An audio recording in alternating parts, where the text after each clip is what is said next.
moi kaikille, meikäläinen on Vihtori ja nyt tullaan tähän editointivideon pariin ja valitettavasti nyt kuvanlaatu on vähän mitä on tässä, mutta ei anneta sen haitata sen enempää, mutta nyt olisi tarkoitus tässä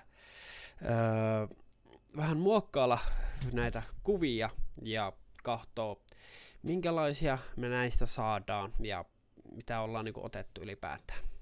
Että ei kun mennään suoraan asiaan. Joo. Noni, eli nyt meillä on tässä siis itse tää Lightroom.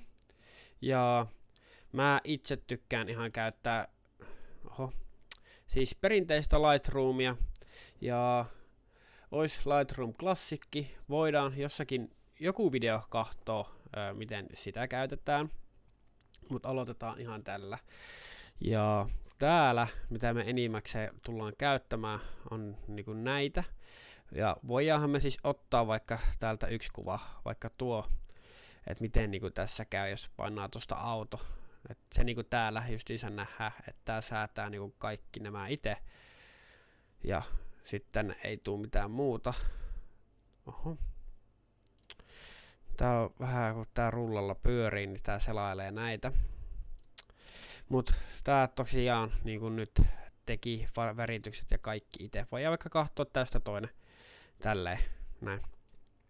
Mutta aloitetaan ihan itse tästä. Mä haluan ainakin ensimmäisenä, kun tässä on niinku justiinsa tää, niin lähdetään niinku saamaan tätä vähän niinku korostettumaan. Eli nostetaan ainakin niinku vähän valotusta. Jonka jälkeen mä haluan pientä tummuutta, niin kontrastilla me saadaan taustaa tummemmaksi.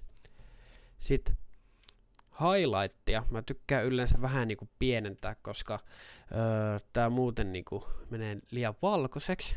Sitten shadow, eli vähän varjostusta, niin voi vähän laittaa varjoa. Mä tykkään yleensä tausta on niinku enemmän tumma ja itse kohde olisi silleen niinku kirkas.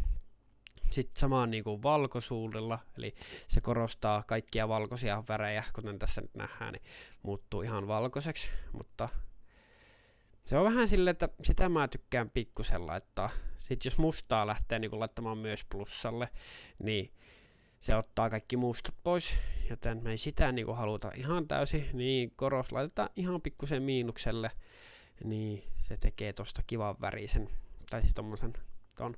Sitten kun meillä ei vielä maskeerauksia ole, niin lähdetään ihan perinteisellä, että mä tykkään, kun tätä voidaan vähän katsoa, että minkä väriseksi me niinku halutaan toi tehdä. Eli täällä on sininen, täällä on niinku tommonen keltainen. Et kahto, mikä näyttää niinku sopivimmalta väriltä, niin saadaan korostettua tuota vaaleanpunaisuutta tuosta kukasta. Sitten no toki tässä tintissä on myös, kun tää on niinku lämpötila ja tint, niin täällä voi myös lähteä niinku tonne vihreämpään suuntaan, niin sitten myös korostetaan myös näitä vihreitä värejä, eikä lähdetä tonne violettiin. Silti pysyy tämä kukan väri korostettupana kuitenkin. Sitten voidaan vähän korostaa niinku värejä, tasapainoa täältä. Otetaan vähän plussaa ja saturaatio, jos lähtee, niin nostaa tosi paljon väriä. Ja sitten jos tälleen, niin lähtee saada mustavalkoisia.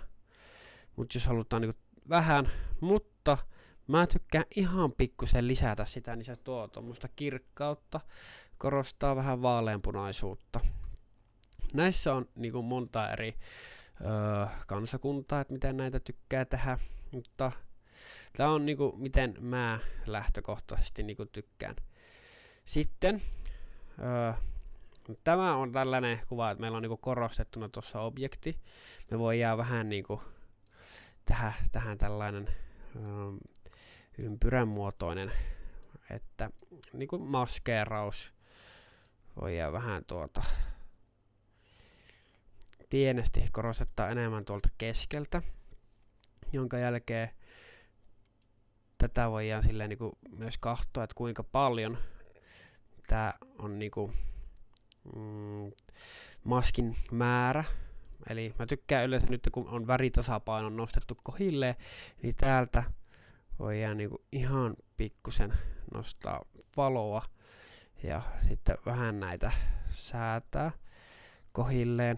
Ja mä oon vähän pinkimmän tosta kukasta, niin tuolta pikkusen säädetään noita ja noin.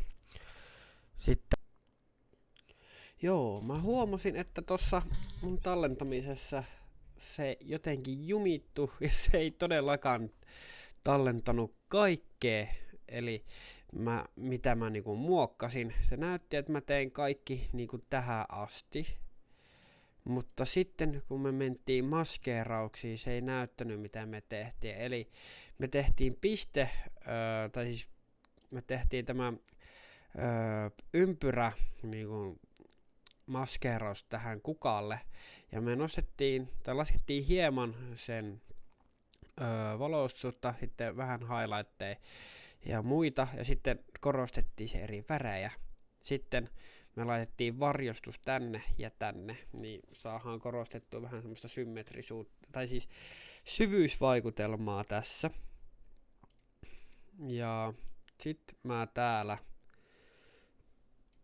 muokkasin oikeastaan tästä tämmösen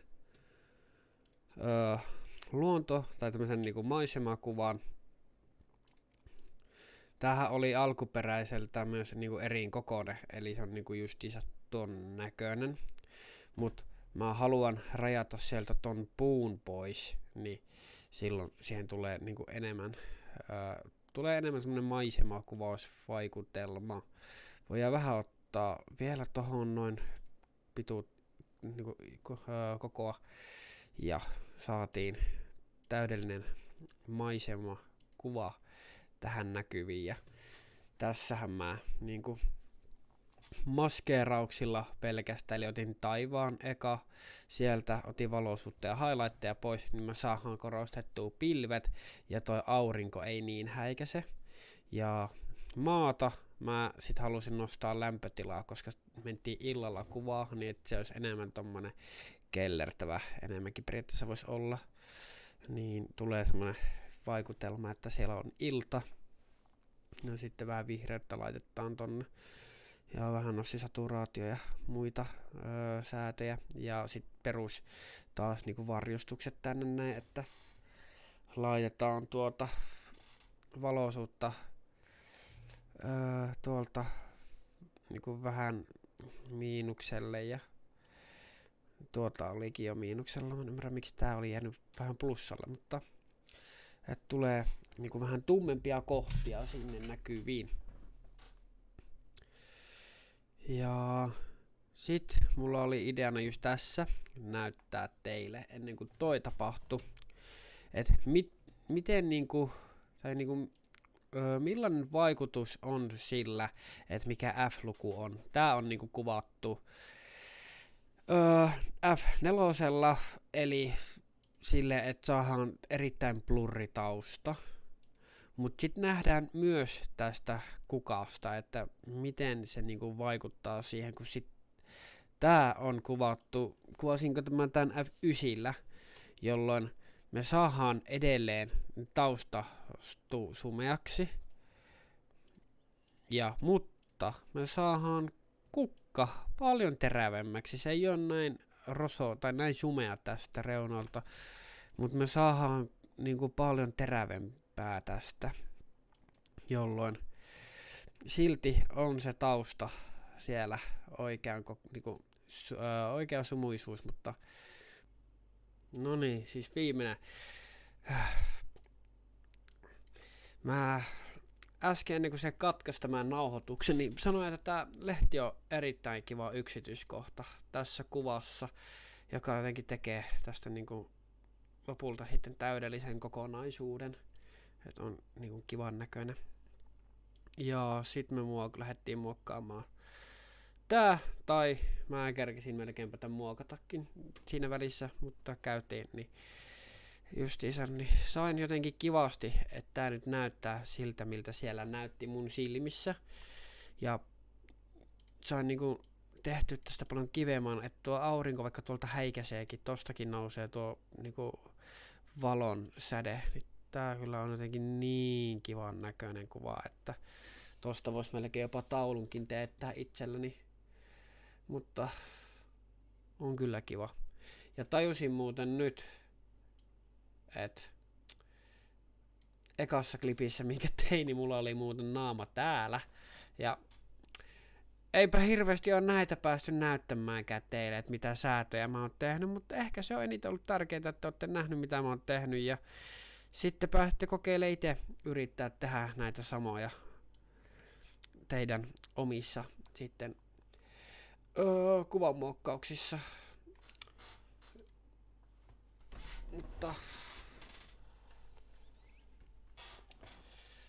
Mutta mä voisin kiittää tämän videon tähän näin, tai siis lopettaa tämän videon tähän näin, ja kiitti kun katsoitte, ja kommentoikaa mitä tykkäsitte tämmöisestä videosta. Tää oli nyt ihan erilainen, mä halusin lähteä tekemään tämmöistä, mutta oli hieman työmaa tehdä, niin katsotaan teenkö toista samanlaista videota, mutta ainakin mulla oli erittäin mukavaa niin kuin tehdä tätä ja päästä näyttää, miten mä muokkailen näitä kuvia. Niin, mutta nähdään me taas sit seuraavassa videossa, joka on sitten se on kuvattukin jo DJ Osmolla sen jälkeen, kun mä oon saanut sen hankittua. Se on morjes.